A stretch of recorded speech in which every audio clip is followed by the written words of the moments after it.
The clever rooster.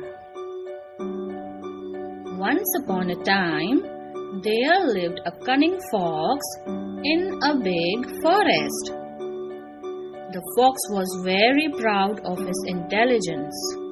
One day, he was very hungry and wandering in search of food.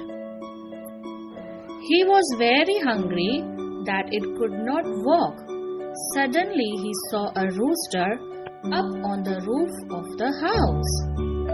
After seeing the rooster, the fox started drooling and building castles in the air. He thought of eating the rooster. The fox made a plan to bring the rooster onto the ground and then would eat him up. The fox pretended to be Rooster's friend. "Oh, my friend Rooster, I'm seeing you after a very long time.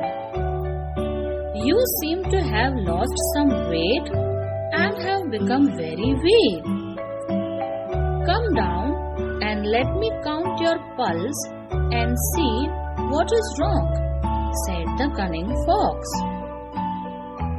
"You are my dear fox. I am feeling very exhausted and weak. I can't even come down from the rooftop," replied the clever rooster. The fox realized that the rooster was too clever for him. The rooster started laughing. The fox was embarrassed and ran as fast as he could. Thanks for watching.